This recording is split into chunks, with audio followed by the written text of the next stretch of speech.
Bienvenidos a Medicina de Impacto, el podcast de Medscape en español. Nuestra misión es mejorar la práctica clínica con evidencia actual, perlas y entrevistas con expertos. Nuestros anfitriones, Aldo Jiménez y Alejandro Meraz.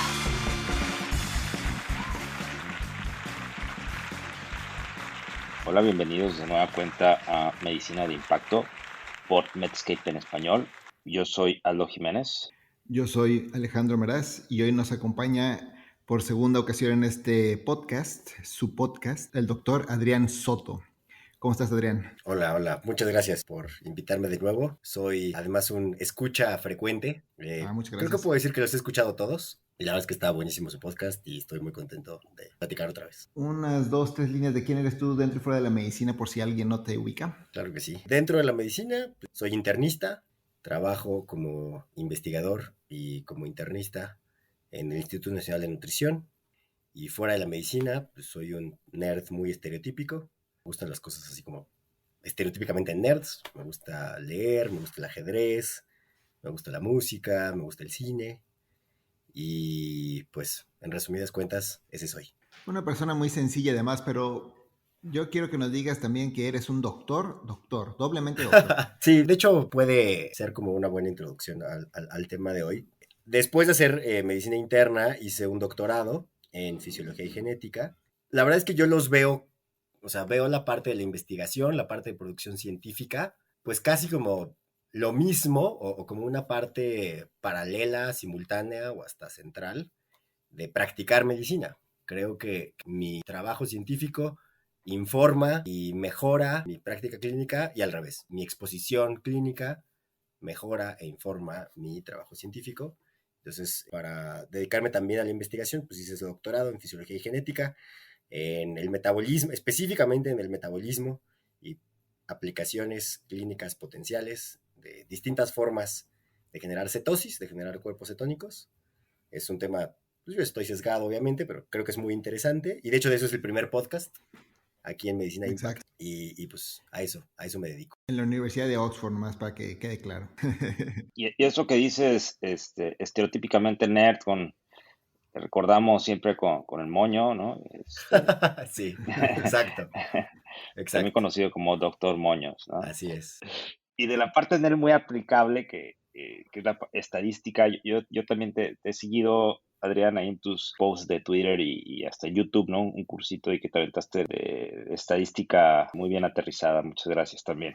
Qué bueno que les gustó. Y antes de entrar en materia, ¿qué les parece si nos dan las recomendaciones de la semana de cada quien? Yo estoy picado con un libro, siguiendo con cosas nerds, es un autor de ciencia ficción que se llama Ted Chiang, TED como las pláticas TED, que está buenísimo. O sea, yo estoy leyendo un libro de cuentos, se llama The History of Your Life and Others. Y The History of Your Life es el cuento como más famoso y para que tengan una referencia, es la historia en la que se basa mi película de ciencia ficción favorita, que se llama Arrival. De este cuento relativamente largo sale el tema de la película, pero trae otros cuentos que están buenísimos. La verdad es que yo nunca había escuchado hablar de este autor y cada cuento está excelente y se los recomiendo. Bueno, yo también es algo nerd, pero menos intelectual, obviamente. Para los que les gusta el anime y un poco también de la cuestión ciencia ficción, anime, algo de cyberpunk tipo Matrix, les quiero recomendar una serie que se llama justamente Cyberpunk, que salió en Netflix. Y es una serie que está basada en un videojuego que también se llama así.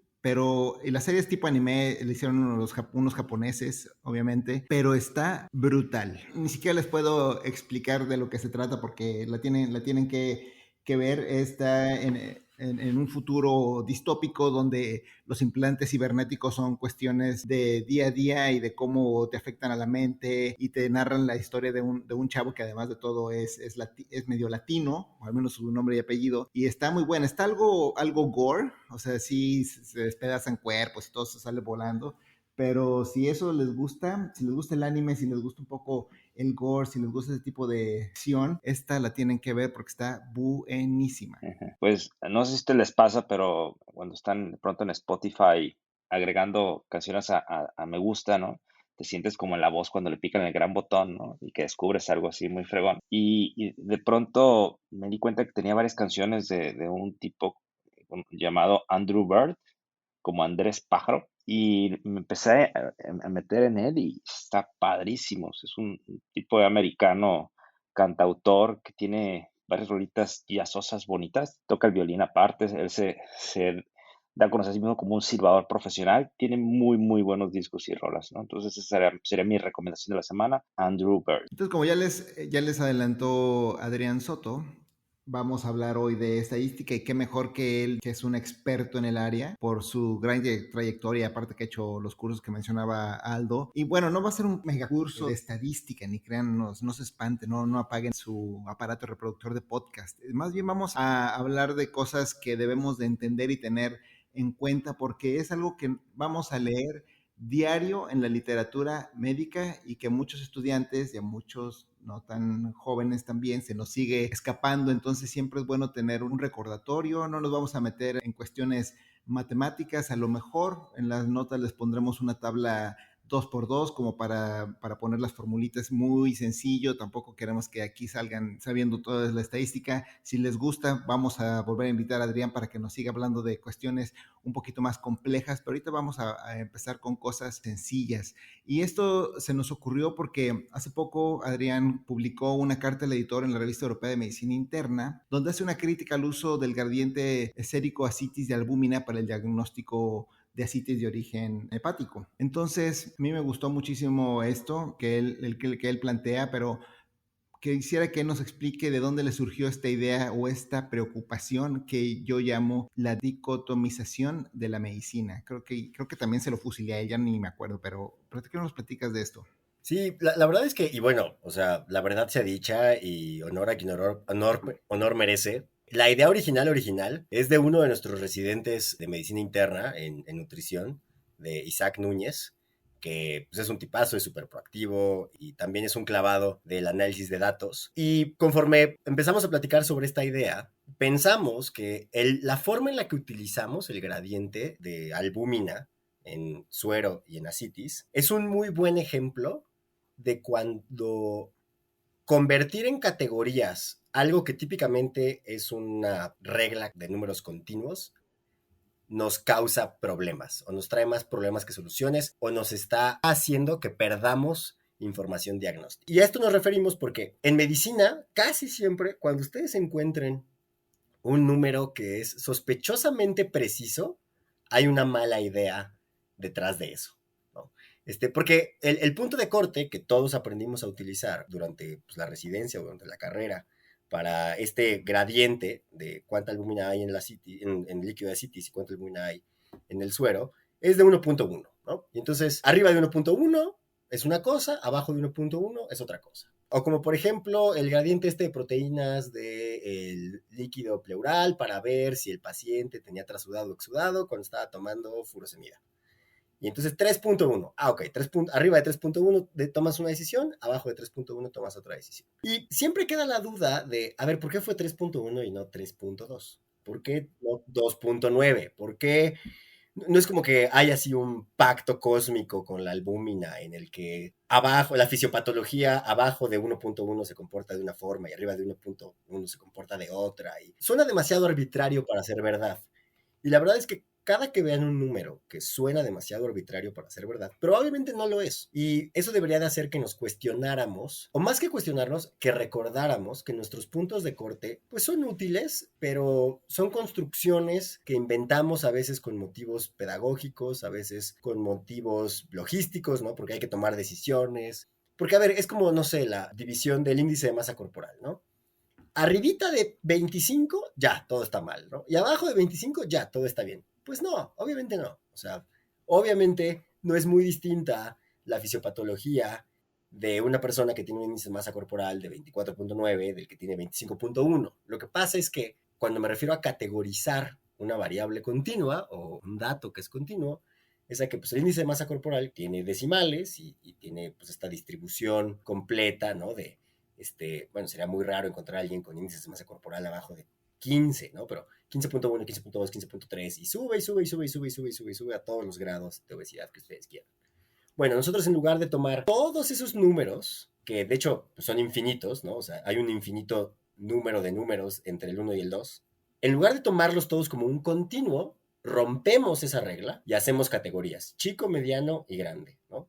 Alto, grande y 20, o lo que ustedes quieran. Pica poco, pica normal, salsa cajún, lo que ustedes quieran. Hay veces en las que romperlo en categorías nos ayuda a tomar decisiones, pero hay veces en las que nos hace perder información. Y discutiendo, y más bien analizando los pacientes que llegan a nutrición todos los días y la forma en la que tomamos decisiones, pues fue que Isaac vino con esta idea de: a mí se me hace que podemos mostrar, si recolectamos suficientes líquidos de ascitis, que estamos perdiendo información cuando rompemos o dicotomizamos el valor de 1.1. Sigue habiendo información, o sea, sigue siendo distinto el paciente que tiene 3, que el que tiene 2, que el que tiene 4, que el que tiene 3, que el que tiene, etcétera, etcétera, etcétera. Y fue que, pues así surgió esta idea de: vamos a analizar los distintos líquidos y vamos a ponerlo como ejemplo de cómo esto es, pues, una práctica que a lo mejor tendríamos que cuestionar, ¿no? Claro, y así en medicina hay miles de ejemplos. El score de Wells, que así para tromboembolia pulmonares, pero si tiene, no tiene, si le hago, no le hago. Fácil, no quiero que me des así. No, pues por cada punto que le sube, la probabilidad sube 1%.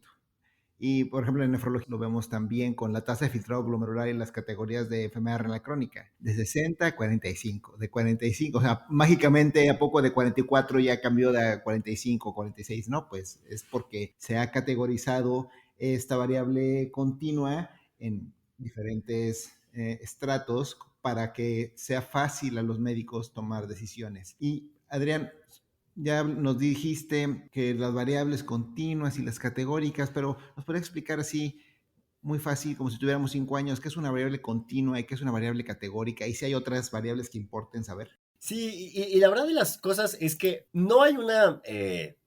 o sea, a lo mejor suena tonto y muchas veces lo único que recuerda la gente de las clases de metodología de la investigación es que la clasificación de las variables.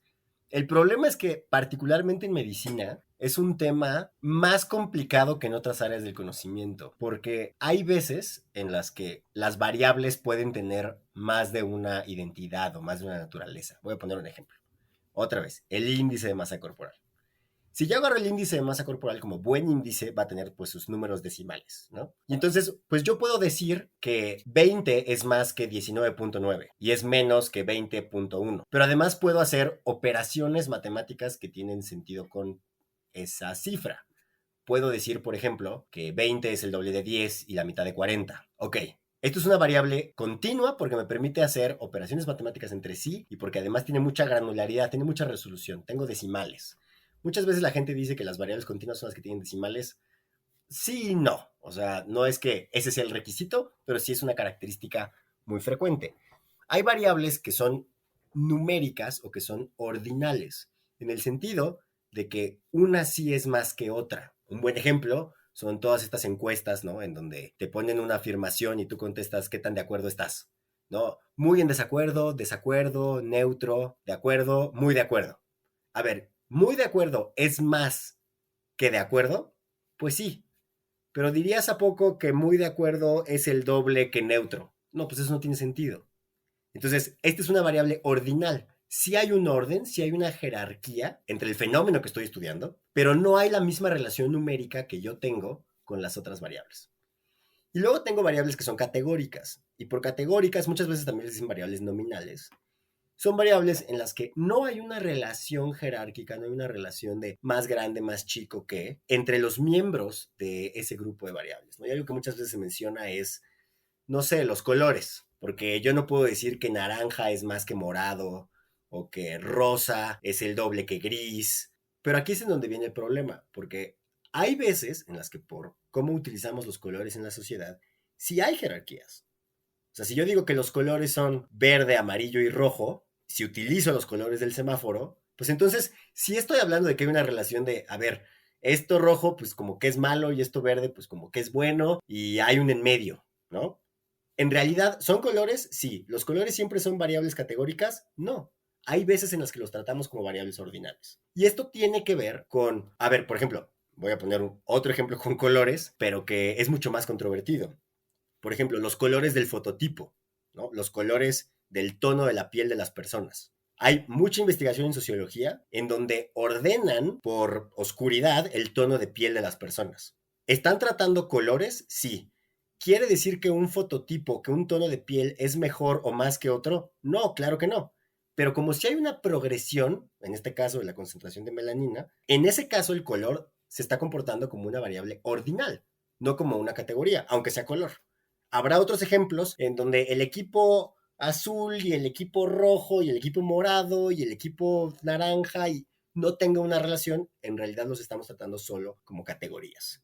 La categoría más frecuente en medicina es si está o no está. Muchas cosas son así, dicotómicas. Solo hay dos resultados posibles, sí o no. Y aunque parezca bobo, aunque parezca necio, el tipo de análisis estadístico que se necesita para contestar si hay diferencias en categorías que no tienen ninguna relación entre sí, en categorías que sí tienen relaciones jerárquicas o en variables que son numéricas con muchísimos valores en medio, con muchísima granularidad o resolución, son muy distintas. La estadística que usamos para ellas son muy distintas y por eso es importante entender bien con qué variable estoy tratando. Por volver al ejemplo del GASA, normalmente mi cociente de albúmina en el líquido de ascitis y en el suero, pues sería un número, ¿no?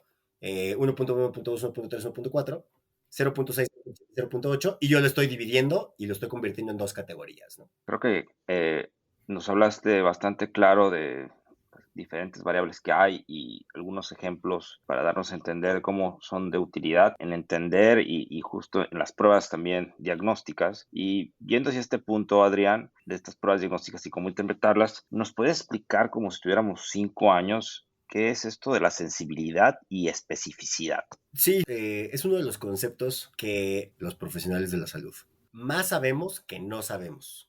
Esto se ha estudiado en muchísimos países, en muchísimos niveles distintos de entrenamiento médico. Y el principal problema es que la mayor parte de los trabajadores de la salud cree que sí le entiende a este tema, cree que sí sabe, ¿no? Digo, quienes pasamos por nutrición quedamos curados de espanto, ¿no? Con el verdadero falso no sé. Y sabemos que es particularmente malo creer que sí sabes cuando no. Pues aquí es lo mismo. Aquí es particularmente malo creer que sí sabes y que sí entiendes la diferencia entre sensibilidad, especificidad y las otras contrapartes que yo creo que son clínicamente más útiles y que platicaremos más adelante, porque todo el mundo se centra en la sensibilidad y la especificidad, porque es como lo que viene en los problemas del libro de texto, o lo que nos enseñaron en clase, o lo que típicamente se reporta, ¿no? Primero en un paper, pero no es necesariamente lo que es clínicamente más útil. Sensibilidad, desde el punto de vista de un médico, y aquí quiero hacer una aclaración, o sea, si abren un libro de estadística o si abren libros de análisis de datos, puede ser que encuentren definiciones que matemáticamente quieren decir lo mismo, pero van a estar parafraseadas diferente. Para un médico, la sensibilidad de una prueba es la capacidad de la prueba de detectar gente enferma. Y la especificidad sería la capacidad de la prueba de detectar gente sana. Voy a enfatizar la capacidad de la prueba. Estoy centrándome en la prueba. Es decir, una prueba es muy sensible si cuando yo le presento muchos pacientes enfermos, detecta correctamente que están enfermos. Otros nombres que recibe la sensibilidad es, por ejemplo, la tasa de verdaderos positivos. La prueba me va a dar resultados positivos o negativos, ¿no? Por así decirlo. Vamos a decir que es una de esas pruebas como las pruebas COVID o las pruebas de embarazo, positivo o negativo. Una prueba es muy sensible si a los que sí son positivos de verdad salen muchas veces como tales. Entonces, si la tasa de verdaderos positivos también se le puede conocer como sensibilidad. La especificidad es la capacidad de la prueba de detectar gente sana, gente que no tiene la enfermedad. Entonces, si yo le presento a mi prueba gente que no tiene la enfermedad y es muy específica de forma consistente, los resultados serán como negativos. No tiene la enfermedad. Ahora, esto, y aquí es en donde todo el mundo así, despiértese y ponga mucha atención. Esto no quiere decir la probabilidad de que la persona que esté enfrente de mí esté enferma. Y esta es una confusión muy frecuente. Se ha medido en estudiantes de medicina, en residentes, en adscritos. 3 de cada 4 profesionales de la salud confunde la capacidad de la prueba de detectar gente enferma con la probabilidad de que la persona que está enfrente de mí esté enferma. La probabilidad de que la persona que está enfrente de mí esté enferma, de que mi paciente esté enfermo, es el valor predictivo positivo. Y es muy frecuente confundir valor predictivo positivo con sensibilidad y valor predictivo negativo con especificidad, ¿no? Completando la comparación, el valor predictivo negativo es la probabilidad de que el paciente no tenga la enfermedad si el resultado es negativo. Se parecen mucho y pueden hacer pelotas, pero de verdad es mucho más sencillo, o a mí me lo volvió más intuitivo cuando entendí bien esas diferencias. Sí, cada que ustedes abren los estudios de un paciente, se recuerdan a sí mismos, este resultado no sé si es un verdadero positivo o un falso positivo. Porque la hoja que ustedes tienen enfrente solo dice positivo. O sea, obviamente, la hoja de laboratorios, la hoja de pruebas de COVID, embarazo, lo que ustedes quieran, no dice esto es un verdadero positivo. El reporte no dice esto es un falso positivo. Solo dice positivo. Entonces, es muy importante recordar que cuando yo veo positivo o yo veo negativo, en realidad no puedo estar seguro de si es un verdadero positivo o un verdadero negativo. Otra cosa que a mí me lo hace un poquito más intuitivo es recordar que un reloj roto acierta la hora 2 veces al día, ¿no? O sea, un reloj de manecillas roto acierta la hora 2 veces al día. O dicho de otro modo, la mejor manera de tener una prueba con una sensibilidad del 100% sería solo dar resultados positivos. O sea, imagínense que yo agarro mis pruebas COVID y a todas agarro 100 pruebas COVID y a todas les pinto las 2 rayitas. Desde antes de hisopar a nadie, a todas les pinto 2 rayitas. 100 pruebas y a todas les pinté las 2 rayitas. Y estamos en medio de la pandemia. Y va a llegar conmigo mucha gente con dolor muscular, con mocos, con dolor de cabeza, con pérdida de olfato. Mi prueba va a decir que es positivo 100 veces. Yo me aseguré de ello. Y de las 100 pruebas las 100 personas que vengan conmigo, pues como es pandemia, a lo mejor 80 de ellas sí tienen COVID de verdad. ¿De cuánto va a ser la sensibilidad de mi prueba? Pues del 80%.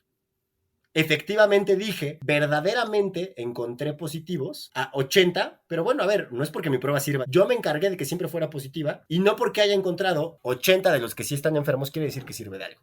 Lo mismo si fuera negativa, ¿no? Una prueba que nunca va a salir positiva, una prueba que siempre va a salir negativa, ¿va a ser 100% específica? Sí, pues porque va a decir que todos los que no están enfermos, no están enfermos. Pero eso no es clínicamente útil. Entonces, a mí lo que me ayuda a no confundirme es recordar que cuando yo veo un resultado positivo o negativo, en realidad no sé si es un verdadero positivo o un verdadero negativo. A mí, déjame te digo, yo como a veces también giro un poquito las cosas para que me dé un poquito más de sentido. Y es que cuando en el contexto, por ejemplo, de tamizaje, de cáncer o de lo que tú quieres tener una prueba que sea muy sensible porque quieres captar la mayoría de los pacientes y luego ya tendrás que ver cuáles son positivos verdaderamente. Es por ello que a veces también podemos decir que las pruebas que son 99% sensibles, por no decir 100, son más útiles, por así decirlo, o bueno, no es que sean más útiles, sino que también tienen mucha utilidad cuando una prueba muy sensible es negativa, porque eso quiere decir que la probabilidad de que ese paciente tenga la enfermedad que tú estás buscando es muy baja. Entonces, o déjame te digo otro ejemplo, como los anticuerpos antinucleares para las personas con lupus. Los anticuerpos antinucleares son muy sensibles, quiere decir que van a servir mucho para tamizar pacientes que tú crees que tienen lupus o como screening.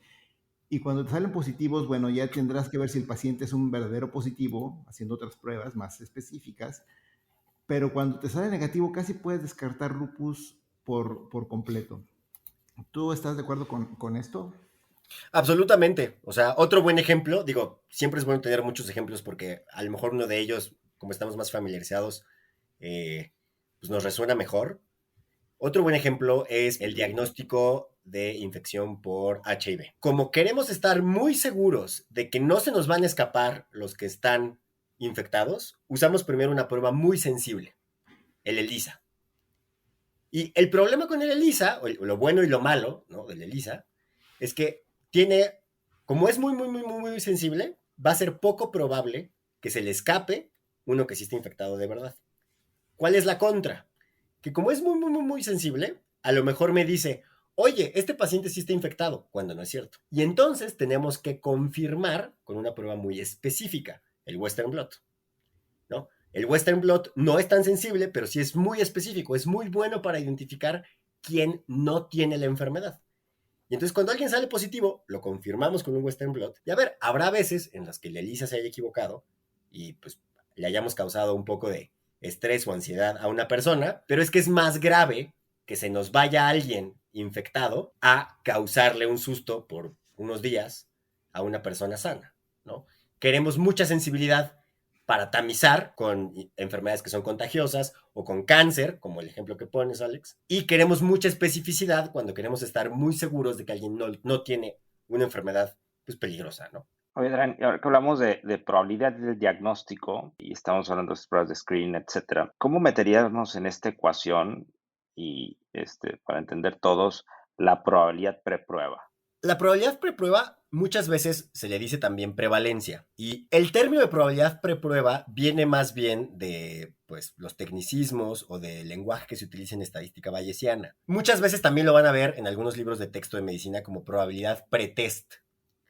¿Cuál es la probabilidad de que exista una enfermedad antes de que yo haga una prueba? Entonces, por ejemplo, y aquí vale la pena mencionar, ¿no? Hacer algunas recomendaciones de libros de medicina que les pueden enseñar mucho y mejorar mucho nuestras prácticas diagnósticas. El MAGI, por ejemplo, de exploración física basada en la evidencia, trae la probabilidad preprueba de muchas enfermedades y la forma en la que tenemos que cambiar nuestros diagnósticos cuando encontramos o no un hallazgo en la exploración física. Por poner un ejemplo es, ¿qué tan probable es que la persona que tiene dolor abdominal en la sala de urgencias tenga apendicitis? Antes de que yo haga nada, ¿no? O sea, si yo agarrara 100 personas con dolor abdominal en las salas de urgencias, ¿cuántas de ellas tendrían apendicitis? Podemos decir que es como la prevalencia de apendicitis en personas con esas características. Ahora, a ver, esa probabilidad va a ir cambiando conforme yo empiece a hacer pruebas. ¿Cuál será la probabilidad y bueno, de hecho, eso se sabe más o menos, la probabilidad preprueba de que haya apendicitis en personas con dolor abdominal en la sala de urgencias es como el 7%.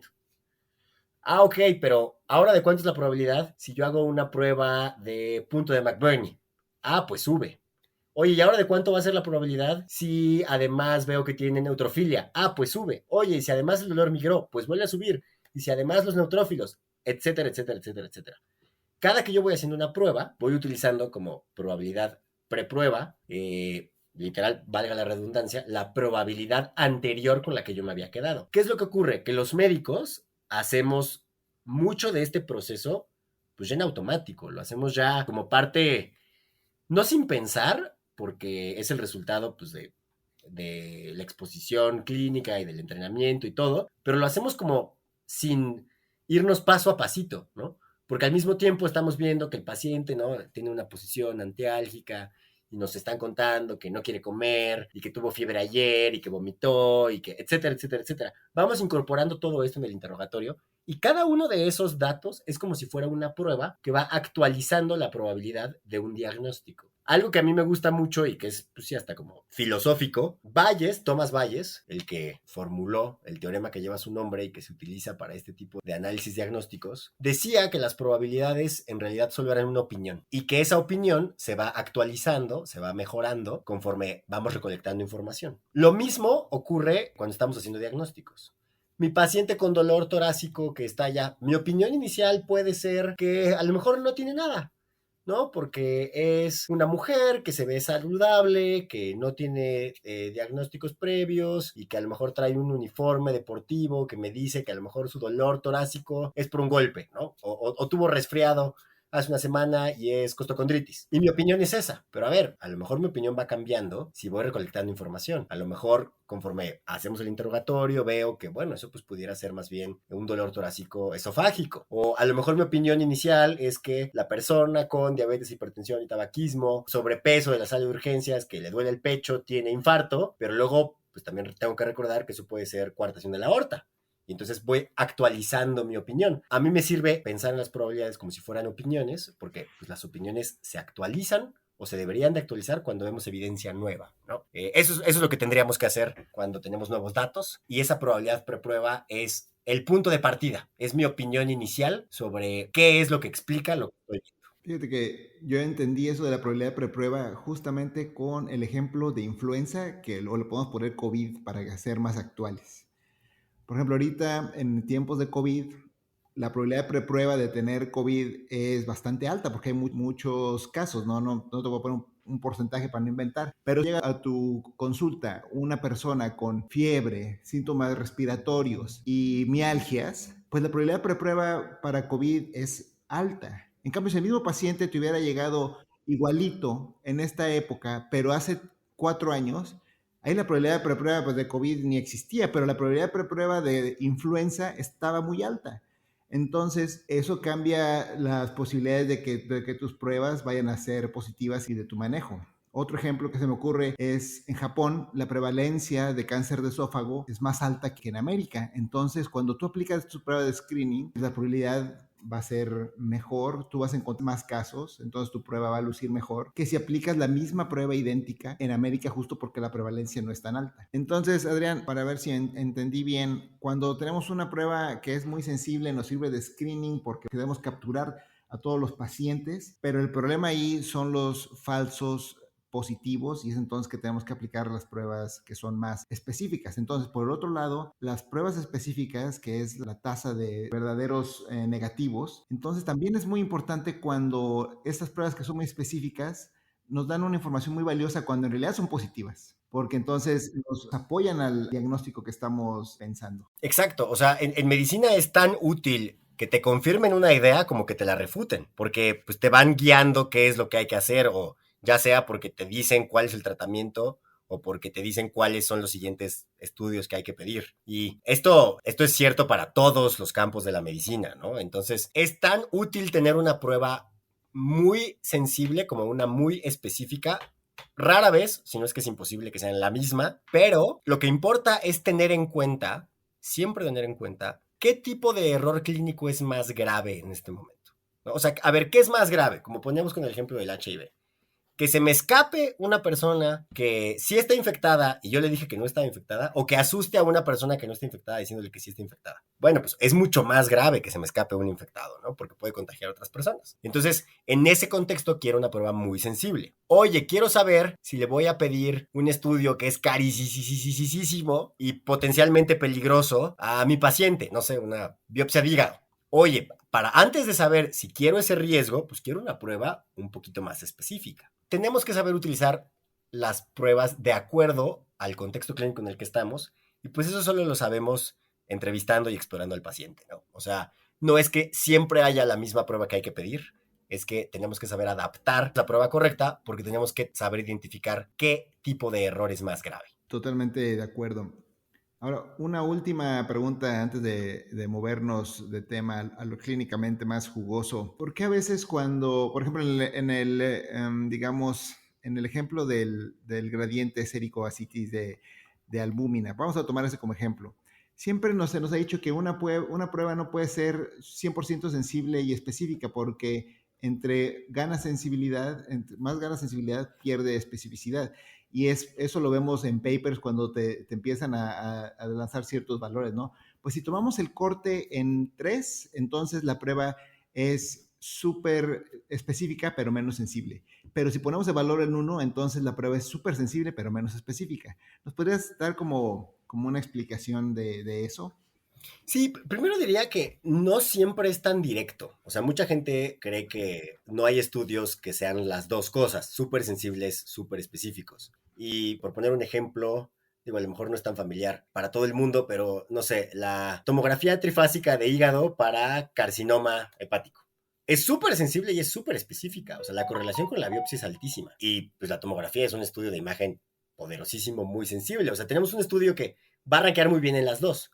Este intercambio, este trade-off de sensibilidad y de especificidad, viene cuando estamos analizando algo que se llama curvas ROC. Muchísimas cosas en estadística aparentan ser más difíciles de lo que son porque hemos sido terribles para bautizar las cosas en estadística y la nomenclatura en estadística es innecesariamente confusa. Hay cosas que se llaman igual pero son distintas y hay cosas que son distintas pero se llaman igual. Y una de las cosas que menos me gusta cómo se llaman son las curvas ROC. ROC son las siglas de Preceding Operator Curve, que no les dicen nada, pero estas curvas se utilizan cuando yo quiero encontrar un punto de corte. Y es Receiver Operator Characteristic, perdón, que es todavía más críptico, ¿no? O sea, todavía dice menos lo que ocurre. Y causan mucha confusión porque además los ejes que suelen graficarse no son tan intuitivos.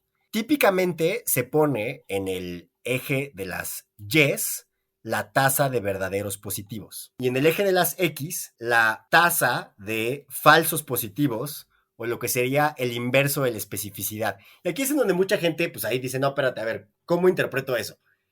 Hay que saber que estas curvas se grafican así exclusivamente para que mantengan la curva en la dirección en la que estamos acostumbrados a verlo. O sea, yo puedo tener una curva ROC que está volteada, o sea, que tiene la concavidad hacia arriba en lugar de hacia abajo a la derecha, ¿no? Como típicamente las vemos en los artículos. Y este intercambio o este trade-off o este sacrificio de sensibilidad o especificidad con cada punto de corte es exclusivo de cuando voy a utilizar esta herramienta, porque conforme me voy moviendo sobre el eje de las X, voy o ganando sensibilidad, típicamente si me muevo hacia la derecha en el eje de las X voy ganando sensibilidad, pero voy perdiendo especificidad o viceversa, o más bien voy perdiendo el inverso de la especificidad, pero es por la forma en la que está graficado. Típicamente, entre más grande es el área bajo la curva ROC, tenemos una prueba mucho mejor balanceada, pero esto es súper mañoso. Porque, insisto, el punto de corte ideal no necesariamente es el que maximiza el área bajo la curva. El punto de corte ideal es el que minimiza el error más grave, clínicamente hablando. Es decir, puede ser que yo tenga un punto de corte para una escala, que yo tenga el punto de corte para una molécula, que yo tenga el punto de corte para lo que ustedes quieran. Tengo una regla con una cantidad de cualquier cosa que a mí me interese y quiero ver dónde tengo que cortar, dónde tengo que categorizar, por volver al inicio, para maximizar mi sensibilidad y mi especificidad. A lo mejor voy a poner un ejemplo, no es autopromoción, solo es porque es el primero que me vino a la mente. Cuando empezaba la pandemia, como muchos otros grupos, un grupo de cuates y yo trabajamos en un score de mortalidad para COVID, ¿no? Entonces este era un score que iba del 0 al 100.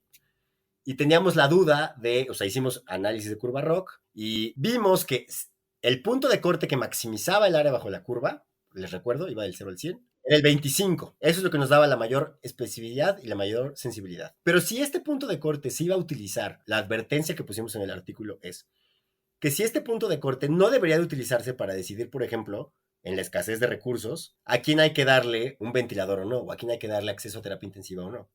Porque es mucho más grave no ofrecerle tratamiento intensivo a alguien que sí tiene probabilidades de sobrevivir que lo contrario. Entonces, hay que fijarse otra vez en cuál es el error que no quiero cometer, porque ese es el punto de corte que mejor le va a la curva ROC. Para eso, o sea, esto es algo que luego también genera frustración, pues porque para conocer eso hay que saber medicina. O sea, uno puede saber estadística, pero pues no sabe cuáles son las consecuencias de ciertos errores o de ciertas decisiones si no conoces la historia natural de la enfermedad. Y por eso es bien importante no casarse con, este es el punto del área bajo la curva. No, a ver, ¿cuál es el que minimiza el error? ¿Qué es más grave? ¿Que yo mande a mastectomía bilateral a una paciente y que no tenga cáncer? ¿O que le meta un susto? Ah, bueno, no, pues es más grave mandarla a quirófano que asustarla. Por supuesto que quisiéramos no hacer ninguna de las dos, pero una es mucho más grave que la otra y eso es lo que tengo que tomar en cuenta para esos puntos de corte. Estoy de acuerdo contigo que el lenguaje de pronto que se utiliza puede espantarnos a todos, ¿no? Y creo que lo has hecho muy intuitivo durante esta plática, ¿no? Hablar de prevalencia, de opiniones, de las probabilidades y ahorita de dónde hacer menos daño. Comentaste hace un momento que la sensibilidad y especificidad no eran tan buenas en la clínica, que eran mejor el valor predictivo, positivo y negativo. ¿Por qué es esto, Adrián? Bueno, cuando digo en la clínica, me refiero a enfrente de un paciente individual. Si ustedes están a cargo de dirigir una clínica, pues entonces sí necesitan la sensibilidad y la especificidad, porque quieren saber a lo mejor qué prueba diagnóstica vale más la pena comprar, ¿no? O qué equipo vale más la pena comprar. Porque a ustedes sí les interesa el desempeño de la prueba diagnóstica. Y entonces ustedes están pensando en muchas pruebas al mismo tiempo. La diferencia es que cuando un trabajador de la salud individual está enfrente de un paciente individual, la pregunta no es cuál es la mejor prueba. La pregunta es, ¿el paciente está enfermo o no? Y eso cambia el valor que a nosotros nos importa. Porque, a ver, o sea, puede ser que hay pruebas súper así picudas que funcionan mejor o que funcionan peor. Eso a mí no me importa. No me importa si la prueba en general da buenos resultados o no. A mí lo que me importa es contestar si el paciente que tengo enfrente de mí está enfermo o no. Y lo que me dice si el paciente está enfermo o no es el valor predictivo positivo. Ese valor predictivo positivo es extremadamente sensible a la prevalencia. Es decir, si la prevalencia es muy alta, el valor predictivo positivo sube. Si la prevalencia es muy baja, el valor predictivo positivo baja, independientemente de qué tan buena es la prueba. Es decir, vamos a suponer que yo tengo una prueba con una sensibilidad del 99.9% para detectar Tay-Sachs. Oye, pues mi prueba es buenísima, sí, a lo mejor sí. Porque salga positiva en mi paciente, ¿quiere decir que mi paciente tiene Tay-Sachs? No, porque es rarísimo. La prevalencia es muy baja. Entonces, aunque la prueba salga positiva, es más probable que sea un falso positivo a que sea un verdadero positivo. Esto es muy contraintuitivo de entender. De hecho, se llama la paradoja de Bayes y hay veces en las que es más fácil verlo con una tablita de 2x2. Pero cuando yo estoy enfrente de un paciente, o sea, en resumidas cuentas, cuando vean un artículo, a menos que ustedes se dediquen a comprar equipo médico y a administrar un hospital, fíjense más en el valor predictivo positivo y en el valor predictivo negativo. Porque las preguntas que tenemos más veces es, ¿mi paciente está enfermo o no? Pues, ¿no? Y tomen en cuenta que a lo mejor yo les puedo publicar que el valor predictivo positivo de mis pruebas de COVID es del 95%. Ah, padrísimo. Pero porque yo recuperé mis datos en el pico de la pandemia. Ese valor predictivo positivo no va a ser el mismo cuando ya no hay pico de la pandemia. El valor predictivo positivo de la prueba de influenza es más alto en la temporada de influenza que cuando no es temporada de influenza. O sea, el valor predictivo positivo cambia. Y por eso no le gusta tanto a la gente, ¿no? Porque pues, siempre es medio subjetivo el ahorita será alto, ahorita será bajo. ¿Cómo puedo mejorar mi certeza sobre el valor predictivo positivo? Pues interrogando largo y tendido al paciente. Y esto a mí me gusta utilizar también cuando tengo al paciente enfrente los valores predictivos positivos y negativos, porque a mí sí me gusta la definición tradicional, sobre todo para estos dos últimos, es la probabilidad de que el paciente esté enfermo si la prueba fue positiva, o es la probabilidad de que el paciente no esté enfermo si la prueba es negativa.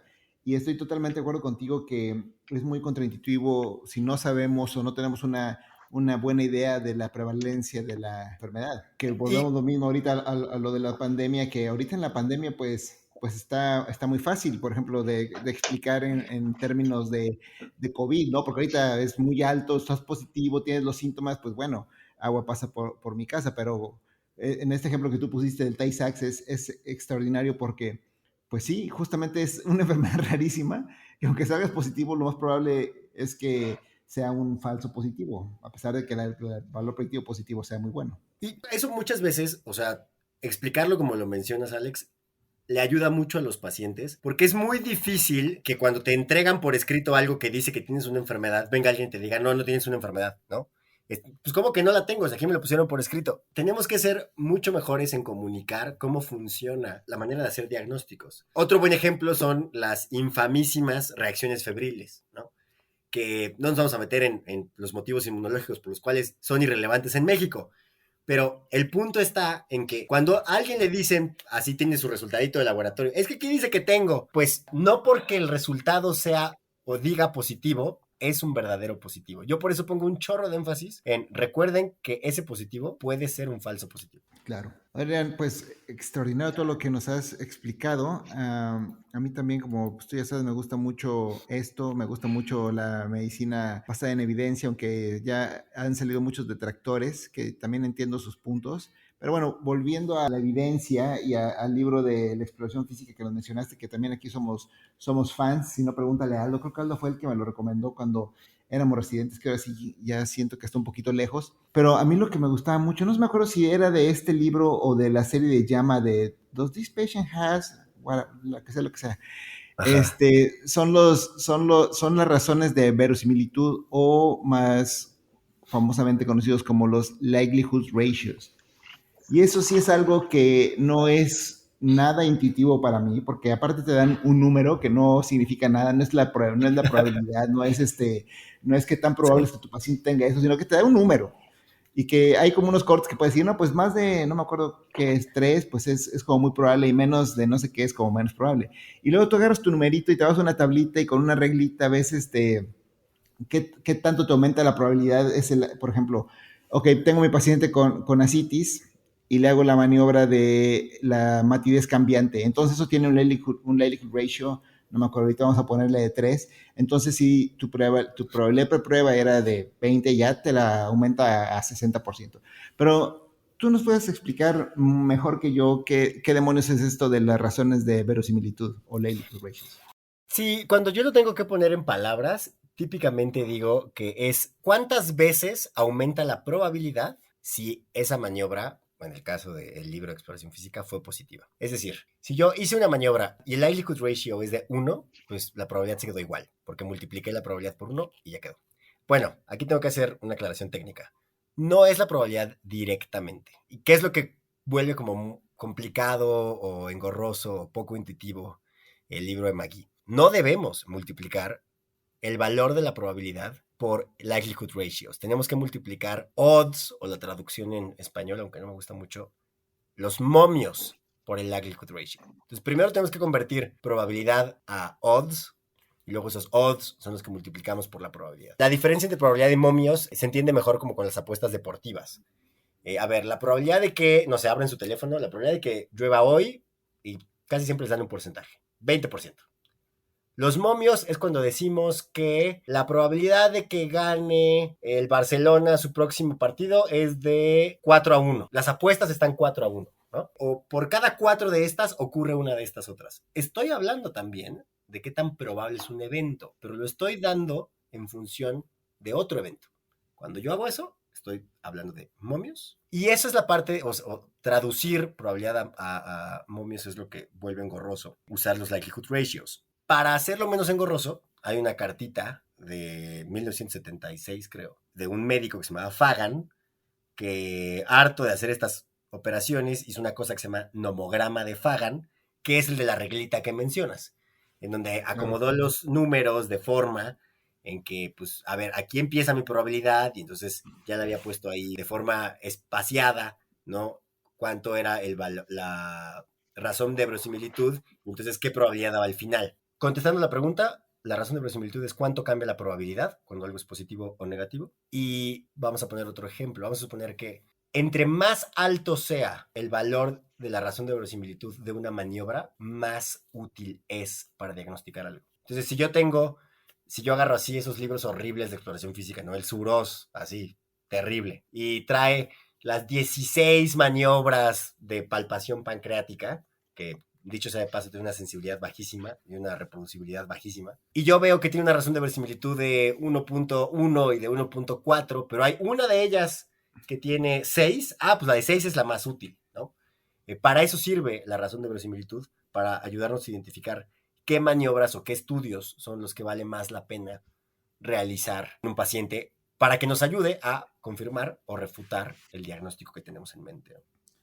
Sí, cuando yo leí ese librito, no lo leí todo, obviamente, pero las partes que me interesaban sí las leí. Entonces yo agarraba de cada de las enfermedades que más veía cuando era residente, agarraba una maniobra, máximo 2, de las que tenían mejores likelihood ratios. Y solo hacía esa una o esas 2, porque las demás o no daban información o tenían la misma base fisiopatológica y en realidad dan la misma información. Entonces, mis historias clínicas, en vez de listar una serie de maniobras inútiles, pues era una o 2.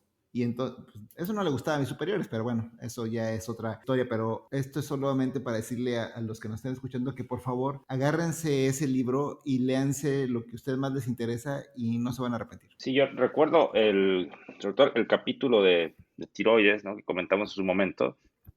Tenía razón de probabilidad, no sé, más de 10, ¿no? Para de likelihood ratios. Y te hablaba de otras maniobras, ¿no? Que te ayudan a descartar, ¿no? Y esos eran reportados en valores de 0.5, etcétera, ¿no? Y justamente está cómo interpretarlos, ¿no? Yo sinceramente no sé que tenemos que cambiar la probabilidad de momios y ahora con esto pues me queda un tanto más claro. ¿Tendrás algún ejemplo muy aterrizado de cómo aplicar todo lo que explicamos el día de hoy con algún caso clínico que nos pudieras armar así al aire? Se va a escuchar muy específico como para hacer al aire porque es el que uso en muchas de las clases. Venga. Pero vamos a pensar, si ustedes se van a la serie de artículos que comentaba Alex, de JAMA, de la exploración física basada en la evidencia, y se van al artículo de miocardio, ¿no? O sea, vamos a contestar si este paciente tiene un infarto al miocardio. Es un artículo clásico, se publicó en 1998, y vamos a suponer que tenemos una mujer de 60 años de edad con dolor torácico inespecífico, ¿no?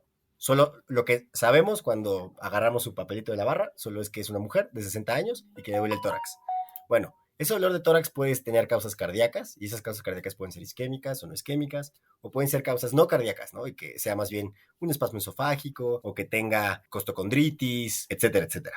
Entonces, primero queremos la probabilidad preprueba. ¿Qué tan frecuente es que en las mujeres de 68 años el dolor torácico sea por un infarto, ¿no? O sea, lo primero que queremos descartar es lo más grave, ¿no? El error más grave que podríamos cometer sería no tratar un infarto cuando estamos enfrente de uno. Y entonces vamos a los libros y vemos que la probabilidad preprueba de dolor torácico por causas isquémicas en el grupo de pacientes de nuestra paciente es de 9 a 29%. ¿No? Hay que recordar, ¿no?, que para el dolor torácico las mujeres tienen una clínica un poquito distinta que la de los hombres, ¿no? Pueden no dolerles tanto y por eso, pues, ese margen. Entonces, la probabilidad preprueba está entre el 9% y el 29% de que ese dolor torácico sea por causas isquémicas, dada la edad y el sexo biológico de nuestra paciente. Entonces, el artículo nos presenta distintos hallazgos clínicos y nos dice que si a la exploración física le escuchamos un tercer ruido cardíaco, eso tiene una razón de verosimilitud de 3.2, ¿no? Entonces, ok, ¿no? Anotamos eso en nuestra libretita. Y además, vemos que si encontramos una elevación del segmento ST en el electrocardiograma, eso tiene una razón de verosimilitud de 11.2, que dicho sea de paso es altísima. ¿Qué haríamos primero? Vamos a vernos súper como acalambrados, vamos a vernos muy estresados y vamos a decir que la probabilidad preprueba es de 29%, ¿no? Vamos a agarrar el margen alto de lo que habíamos dicho antes. Ese 29% lo tenemos que convertir primero a odds preprueba. Y no me voy a meter en la formulita, pero lo que tenemos que hacer es la probabilidad entre 1 menos la misma probabilidad y eso nos va a dar odds de 0.4. Ya tenemos los odds preprueba. Ahora vamos a usar los likelihood ratios de las dos cosas que identificamos, del tercer ruido cardíaco y del electrocardiograma, y vamos a multiplicar esos odds por esos likelihood ratios.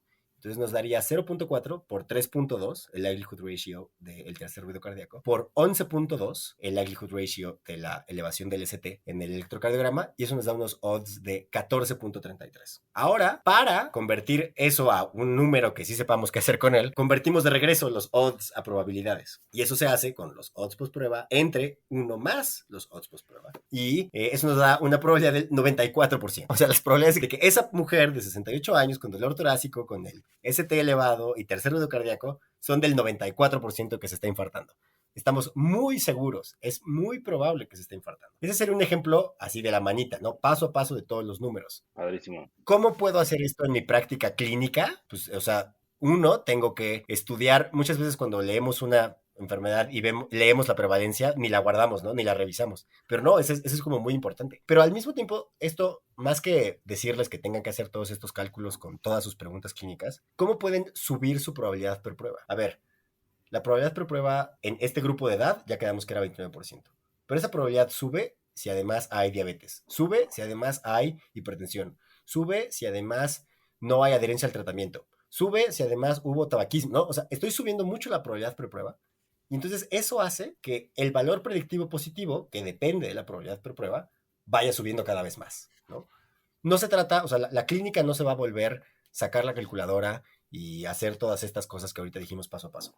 Esto es más bien para ilustrar cómo vale mucho la pena que recopilen más información por subir esa probabilidad preprueba para que entonces 1 o 2 maniobras, 1 o 2 estudios les den una certeza mucho mayor sobre qué es lo que hay que hacer. Y conforme se van viendo pacientes, se va ganando expertise y esto, como tú le dijiste, se va a hacer pero en automático. Después de que lo hagan un par de veces así de forma consciente y los pasitos como tú nos enseñaste de forma excelsa, pues ya luego sale en automático y ya sabes que, bueno, pues a lo mejor no le dolió, entonces mejor le hago el electrocardiograma rápido y ya veo si tiene una elevación del ST, pues ya sabes que eso te aumenta las probabilidades muchísimo. De igual forma, si te sale limpio el electrocardiograma, pues también te las baja y de ahí vienen los likelihood ratios negativos, que también te baja la probabilidad y también son importantes. Pero bueno, el mensaje es de que métanse un poquito, vean esto, estudienlo, aplíquenlo un par de veces y después les va a salir muy rápido, muy fácil y en automático. Y, Master, ¿cuáles serían tus puntos para llevar a casa? Yo diría algo que creo que vale mucho la pena recordar, es que hay un estudio que a mí me gusta mucho, en el que midieron cuánto tiempo se tardan los médicos en interrumpir un paciente, particularmente porque creen que ya tienen el diagnóstico correcto. Y en promedio, los médicos nos tardamos menos de 17 segundos en interrumpir un paciente. Y eso es una pérdida de información. Hay que dejar hablar al paciente, que nos dé más información, precisamente para subir esa probabilidad preprueba.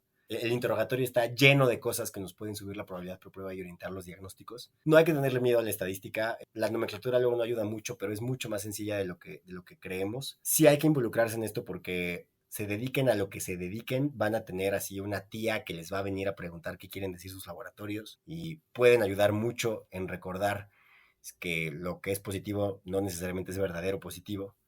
Y en recordar pues que la fisiología no es distinta, ¿no?, del gradiente de albúmina de 1.0 al 1.2, ¿no? O sea, recordar que muchos de los puntos de corte que utilizamos son arbitrarios y que hay que, pues sí hay que usarlos, ¿no? Porque, a ver, están ahí por algo, eficientizan la toma de decisiones, pero también hay que recordar que, pues que no son una verdad absoluta. Muchas gracias, Adrián. Nos vemos pronto. Un placer. Gracias a ustedes. Igualmente. Gracias a ustedes. Gracias, Adrián. Excelente charla.